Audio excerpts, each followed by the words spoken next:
गई थी। परिशिष्ट क, उक्त भवन का निर्माण कार्य प्रारंभ नहीं किया गया है क्योंकि भवन निर्माण हेतु जयपुर विकास प्राधिकरण द्वारा दिनांक 15/2/2023 को भूखंड 4000 वर्ग मीटर आवंटन किया गया है एवं दिनांक 3/3/2023 को भूखंड का कब्जा प्राप्त किया गया है। भवन निर्माण का कार्य शीघ्र प्रारंभ करवाया जाएगा। उक्त बजट घोषणा में सैनिक कल्याण भवन के निर्माण हेतु 20 करोड़ रुपए का प्रावधान प्रस्तावित है।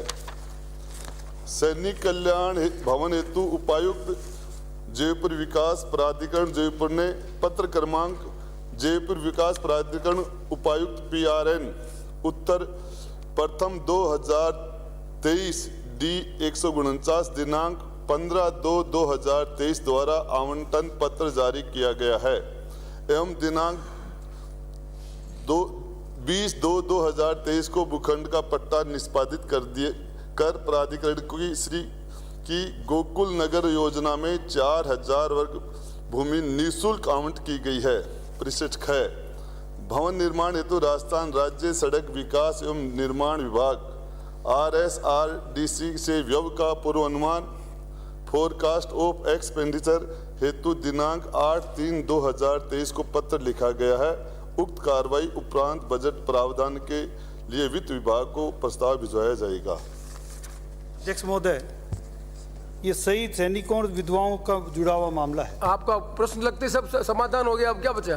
23 तारीख को प्रश्न लगा और बजट घोषणा 22 तो आप उसके सब तो फैक्ट हो गया। बस मैं वही आपके प्रश्न लगने के बाद सारा उत्तर ढंग का आ गया, जमीन अलॉट हो गई, पैसा अलॉटमेंट।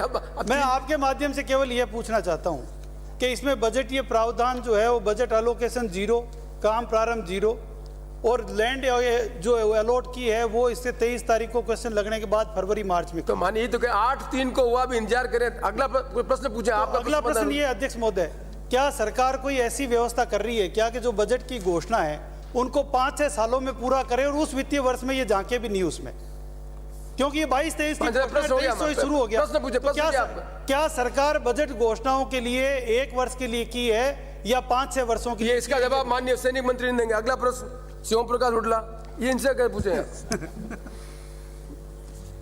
प्रश्न संख्या 390 में प्रश्न पूछ लेता हूं सीधा। प्रश्न पूछ ले माननीय मंत्री जी, उत्तर पड़ा हुआ प्रश्न पूछ रहे हूं।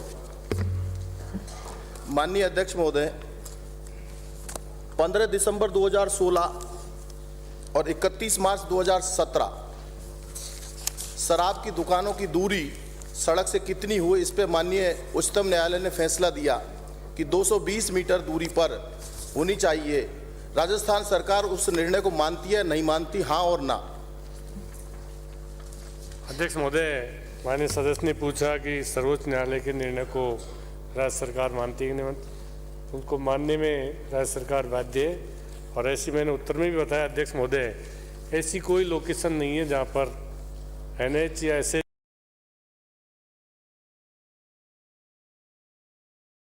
पर कोई शराब की दुकानें आज की तारीख में कोई भी दुकानें संचालित नहीं है। माननीय सदस्य की जो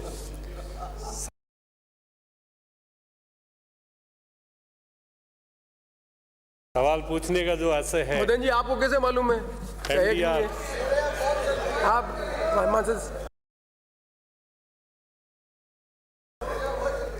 एक भी दुकान, मैं माननीय सदस्यों को फिर कहना चाहता हूं, अगर स्टेट हाईवे NH पर 220 मीटर के अंदर दुकानें हो, आप शिकायत कर दो, आज ही उसकी कार्रवाई करा दें। माननीय अध्यक्ष महोदय, मैं आपसे आग्रह करना चाहता हूं कि स्टेट हाईवे 78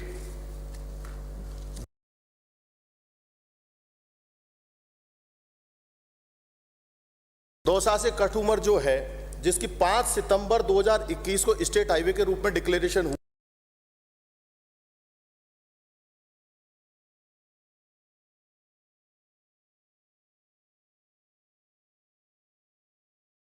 हुआ। मैं माननीय मंत्री महोदय से 2 तारीख पूछना चाहता हूं कि स्टेट हाईवे पर जितनी भी दुकानें हैं उनकी स्वीकृति लोकेशन पास करने की दिनांक और बंद करने की दिनांक, जहां तक मुझे जानकारी है 1 अप्रैल 2022 इनकी लोकेशन पास करने की तारीख है। और विधानसभा में क्वेश्चन लगने के बाद 9 मार्च 2023 को वो दुकान हटाने का मामला है। तो 11 महीने तक ये दुकानें क्यों चली, इस पर डेट के बारे में आप स्पष्टीकरण देने की कृपा करें। अध्यक्ष महोदय, माननीय सदस्य ने पूछा कि ये सही बात है कि ये MDR 21 में डिक्लेयर हुआ, पर अध्यक्ष महोदय आज भी इसका नोटिफिकेशन ना तो कलेक्टर को सूचना दी MDR होने की, MDR आज भी है स्टेट हाईवे होने की, आज भी वहाँ चारों तरफ ये फोटोग्राफ मैंने मंगवाए हैं, आज भी वहाँ पर MDR लिखा हुआ है, बेजूपाड़ा हो चाहे कटुम्बर हो, वहाँ पर कलेक्टर को सूचना देनी चाहिए थी जब ये नोटिफिकेशन जारी किया। इसलिए जो ही माननीय सदस्य ने इस सवाल को लगाया, मामला हमारी जानकारी में आया, कलेक्टर से पूछा, उन्होंने कहा कि हमारे पास कोई सूचना नहीं, किसी विभाग में कोई सूचना नहीं है। फिर हमने इसकी जानकारी करके सारी दुकानें जो थी उस सबको हमने उसी दिन हटा दिया। माननीय अध्यक्ष महोदय, मेरा अनुरोध है कि 13 अगस्त 2022, 27 दिसंबर 2022, 28 फरवरी 2023, जिसमें 2 दिन में लगातार आबकारी आयुक्त के महोदय के कार्यालय में पहुंचा हूं, 27 दिसंबर 2022 को और 28 फरवरी 2023 को। 7वें सत्र में मैंने क्वेश्चन लगाया कि मेरी विधानसभा क्षेत्र में 131 में इनका आया कि हमारे यहाँ स्टेट हाईवे पर और नेशनल हाईवे पर कोई भी दुकान अवैध नहीं है, और 131 हाँ मैं वही कह रहा हूँ, 131 में जवाब आया कि माननीय विधायक की फिर भी स्टेट हाईवे के संबंध में कोई शिकायत है तो हम जांच करेंगे। जांच में इन्होंने दिया कि हम 10 महीने पहले जांच कमेटी बना दिए, उसकी आज तक रिपोर्ट नहीं आई। जब मैं आबकारी आयुक्त महोदय को प्रश्न पूछना है कि अपना उत्तर देना है। आबकारी आयुक्त महोदय को जब मैं 27 दिसंबर को मिल रहा हूं और ये कह रहा हूं कि स्टेट हाईवे है, तो उनके संज्ञान में क्यों नहीं आया? अध्यक्ष महोदय, मैंने कहा उनके संज्ञान में वर्बली है, कागज नहीं है। जो ही हमारे संज्ञान में आया, मेरे पास चारों बेटे आपसे मंत्री से बात, जो ही हमारे संज्ञान में आया, आज भी वहाँ पर हमने फोटोग्राफ मंगवाए वहाँ से, आज भी MDR ही लिखा हुआ है। ना कोई काम हुआ, इन्होंने ना कलेक्टर को सूचना दी, ना किसी विभाग को दी, ना गजट नोटिफिकेशन जारी किया, इसलिए वहाँ पर परमिशन मिली। जो ही ये हुआ कि स्टेट हाईवे हो गया, हमने सब दुकानों को निरस्त कर दिया। माननीय मंत्री जी, इसका मतलब ये है कि यदि कोई स्टेट हाईवे डिक्लेयर होता है विभाग के द्वारा, उसकी कॉरेस्पॉन्डिंग सूचना कहीं नहीं जाती है, जबकि आपके आबकारी नीति में लिखा हुआ है कि भाई स्टेट हाईवेज के संबंध में ये रहेगा।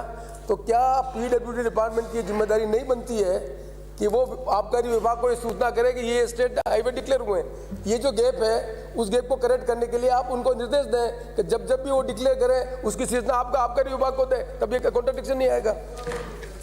ये सही बात है अध्यक्ष महोदय कि जो ये डिक्लेयर हुआ स्टेट हाईवे, PWD विभाग की नेग्लिजेंसी है, उन्होंने ना आबकारी को दी, ना कलेक्टर को दी, ना किसी विभाग को दी।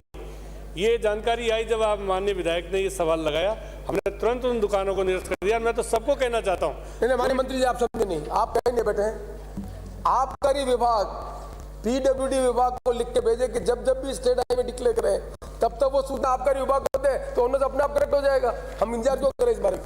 अध्यक्ष महोदय, लिख दिया गया इनको, जब ये जानकारी आई सब आबकारी विभाग ने लिख दिया।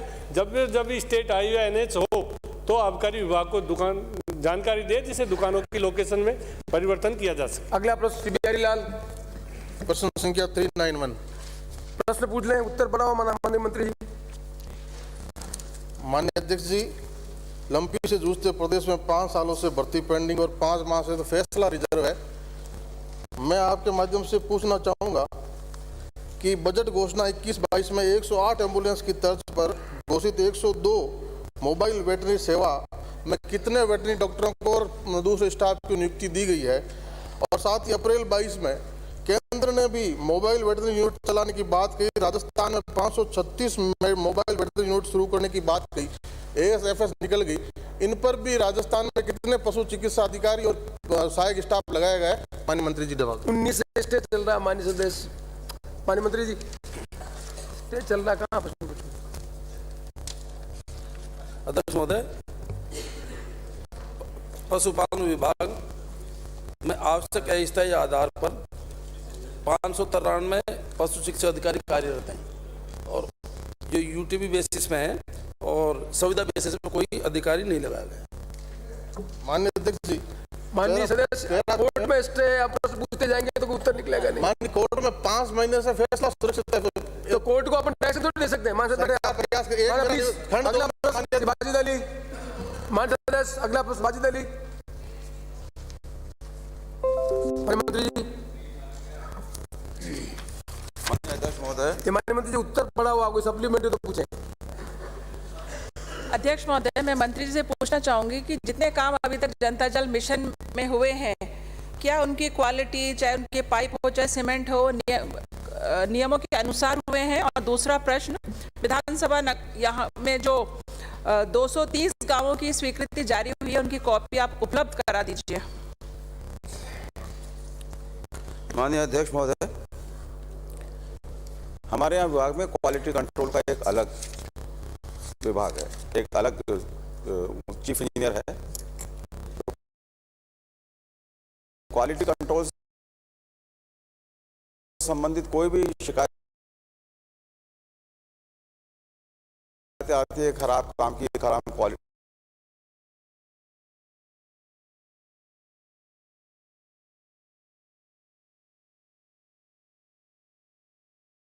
खराब क्वालिटी की, उसकी जांच की अपनी एक सिस्टम है और वो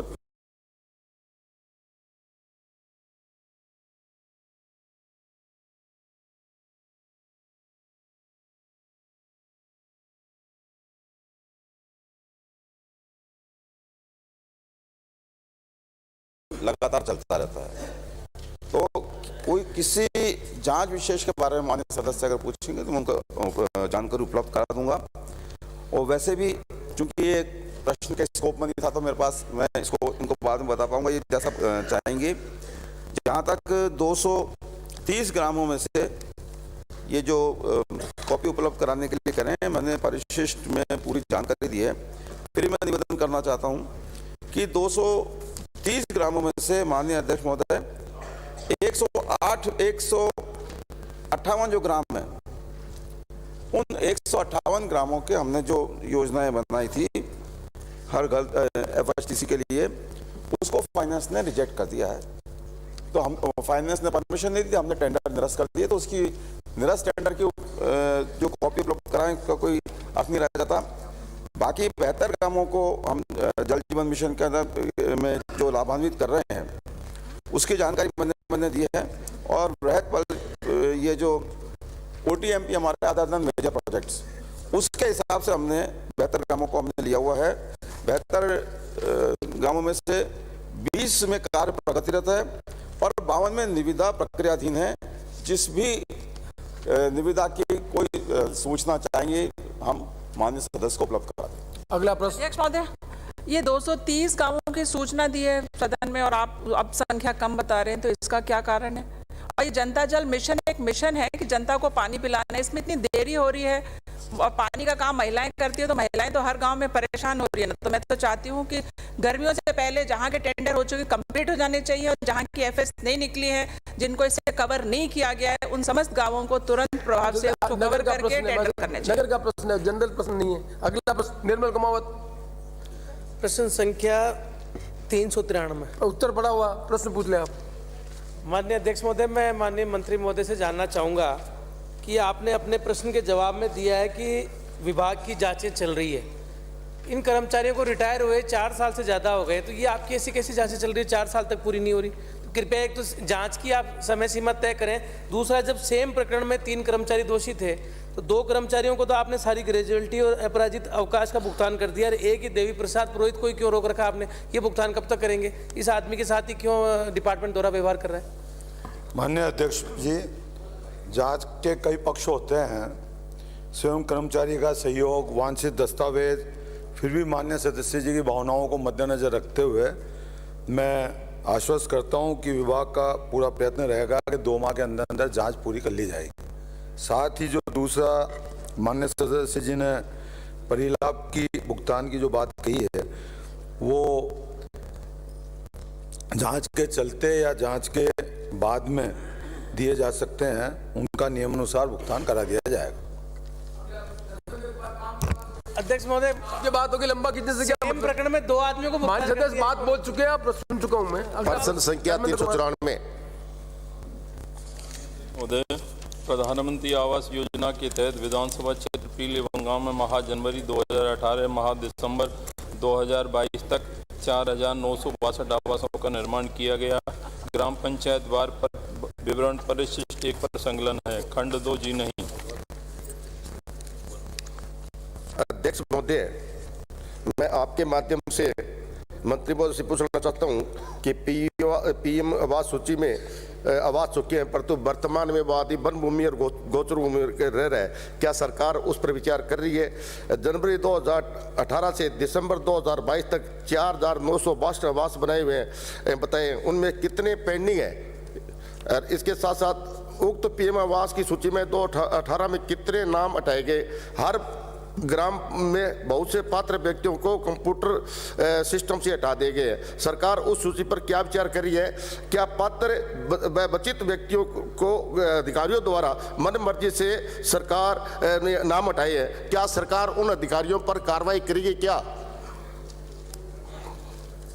सबसे पहले मैं बताना चाहूँगा माननीय अध्यक्ष आपके माध्यम से कि हमारे पास जो टारगेट था, कुल जो लक्ष्य दिया था हमें 5616 स्वीकृतियाँ हुई 5616, जिसमें से 4,962 पूर्ण हुए और प्रोग्रेस में 654, और उसके अलावा कुछ बकाया रह गए हैं कि 72 परिवार भूमिहीन हैं और 9 परिवार ऐसे हैं जिनके FTO जनरेटेड हैं, प्रक्रियाधीन हैं, और आवास अपात्र की गए 814 हैं जो पात्रता में नहीं आते हैं। रिजेक्टेड बाई सिस्टम 1279 हैं।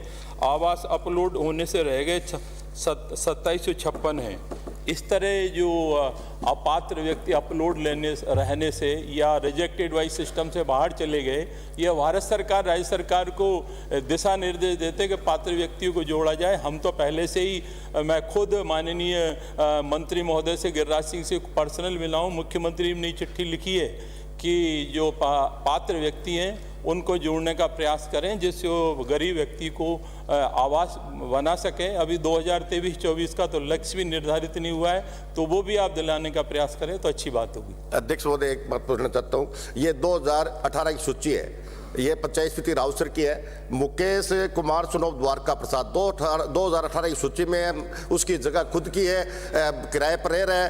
पर ऐसे अनेकों प्रकरण हैं जो पंचायत राउसर में पंचायत पीलीबंगा द्वारा नाजायज हटाते गए।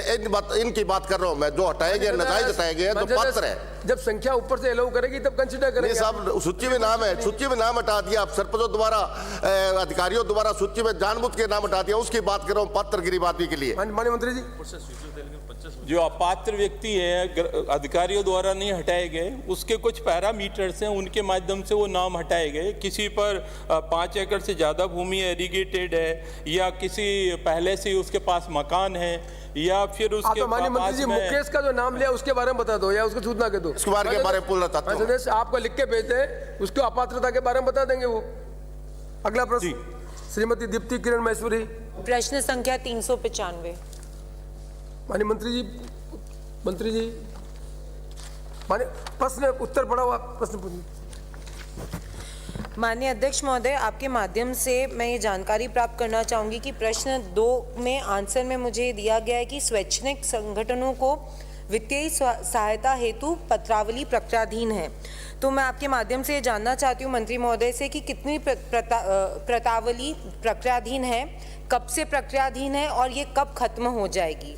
दूसरा प्रश्न ये है कि उपभोक्ता कल्याण कोष द्वारा वर्तमान एवं विगत 3 वर्षों में स्वैच्छिक उपभोक्ता संगठनों को किन किन प्रयोजनों के लिए प्रतिवर्ष कितनी धनराशि दी और उसका उपभोक्ता शिकायतों के निवारण पर क्या प्रभाव पड़ा।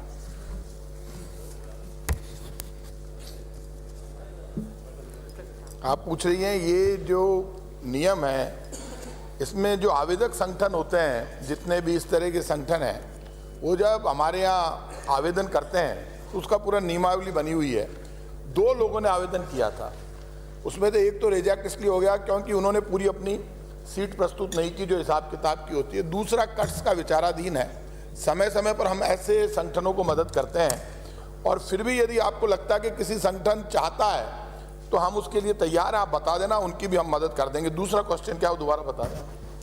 दूसरे क्वेश्चन में मैं बस यही जानना चाहती हूँ कि जो अपन धनराशि इनको देते हैं जो परिवारों को, या इनके जो भी प्रतिवर्ष आपके पास धनराशि इनके लिए आती है, तो वो कितनी धनराशि आई और इनकी जो शिकायतें होती है उसका निवारण कितने दिनों में या कितने समय में हो जाता है, और उसका जो प्रभाव है उससे वाकई में इनकी सब सही हो जाती है चीज़ें या नहीं, ये जानकारी प्राप्त करना चाहती हूँ। ये कंज्यूमर कोर्ट में जो लोग अप्लाई करते हैं उनकी सहायता के लिए इस तरह के संगठन चल रहे हैं, उनमें एक कट्स बहुत अच्छा काम कर रहा है। तो इस तरह के संगठनों को समय समय पर मदद करते हैं जब वो मदद मांगते हैं, ये पब्लिक की मदद के। फिर भी आपके पास कोई सुझाव है, ये बड़ा अच्छा क्वेश्चन है, सब लोग इसको समझ ही नहीं पा रहे क्वेश्चन को। यदि फिर भी ये जो कंज्यूमर कोर्ट्स में जो मामले चल रहे हैं उन मामलों में मैं सदन को बताना चाहता हूँ कि ये जो उपभोक्ताओं से जुड़े हुए मामले हैं, आज अध्यक्ष महोदय, आज विश्व उपभोक्ता अधिकार दिवस है और उपभोक्ताओं के अधिकारों के लिए काम करना हम सबकी जिम्मेदारी है। मैं अध्यक्ष महोदय के जरिए आप सबसे कहूंगा कि उपभोक्ताओं के साथ जब अन्याय होता है तो हमारे पास शिकायत लेकर आते हैं। MRP से ज्यादा कोई पैसे नहीं ले सकता। शुद्ध बेचने के लिए सब अधिकृत है, हालांकि डिपार्टमेंट इनके हेल्थ के मंत्री जी, आप मैं अधिकार दिवस इसलिए कह रहा हूँ, फिर भी आपके पास कोई शिकायत आए तो मैं आप सबसे कहूंगा कि आप उपभोक्ताओं के अधिकारों के लिए हमारे डिपार्टमेंट को जो भी सुझाव देंगे वो सब सुझाव हम लागू करेंगे। आपके पास कोई भी सुझाव तो आपसे मैं सबसे निवेदन करता हूँ। अगला प्रश्न गणेश गोगरा, प्रश्न संख्या 396। मंत्री जी। माननीय अध्यक्ष महोदय। माननीय मंत्री जी, प्रश्न उत्तर पड़ा हुआ प्रश्न पूछ लें। माननीय अध्यक्ष महोदय जी, आपके माध्यम से मंत्री महोदय जी से जानना चाहूँगा कि आंगनबाड़ी कार्यकर्ता, सहायिका, आशा सहयोगिनी का जो अभी 1/4/2023 को 15% मानदेय में वृद्धि की है, तो 50% और वृद्धि करना ऐसे कोई मंशा रखते हैं या सेवानिवृत्त होने पर उनको पेंशन देने का विचार रखते हैं? माननीय अध्यक्ष महोदय, माननीय सदस्य ने जो चिंता व्यक्त की है हमारे मानदेय कर्मचारियों की, लगातार पिछले 3 वर्षों से राज्य सरकार ने, माननीय मुख्यमंत्री अशोक गहलोत जी ने अपने बजट के अंदर 10%, 20%, 15%, कुल 45% मानदेय बढ़ा दिया है। और ये जो मानदेय कर्मचारियों का जो मानदेय है अध्यक्ष महोदय, ये 60-40 के रेशो पे चलता है, 60 केंद्रांश और 40 राज्यांश। लेकिन आज की स्थिति बड़ी विचित्र है। मैं सदन को बताना चाहूंगी कि राज्यांश तो 70% हो चुका है और केंद्रांश सिर्फ 30% है। तो केंद्र को हमने कई बार पत्र लिखा कि जो जिस आधार पे विभाग चल रहा है, जिसकी मूलभूत भावना दोनों सरकारों की मिलकर कार्य करने की है, तो केंद्रांश को बढ़ाएं, लेकिन केंद्रांश तो बढ़ नहीं रहा। और वहीं का वहीं 1 रुपया पिछले 6-7 साल के अंदर केंद्र सरकार ने मानदेय कर्मचारियों का नहीं बढ़ाया। सद्भावनाएं तो सभी सदस्य प्रकट करते हैं। और माननीय अध्यक्ष महोदय, जो इन्होंने पेंशन की बात कही है, तो ये मानदेय कर्मचारी है, इनकी पेंशन हम नहीं बांध सकते, लेकिन फिर भी मुख्यमंत्री जी ने इनके कार्य को, इनके जज्बे को सलाम करते हुए जब ये रिटायर होंगे तब इनको एक मुश्त 2 और 3 लाख रुपए देने की बजट घोषणा इसी बजट के अंदर की गई है। अगला प्रश्न लाखन सिंह, प्रश्न संख्या 397।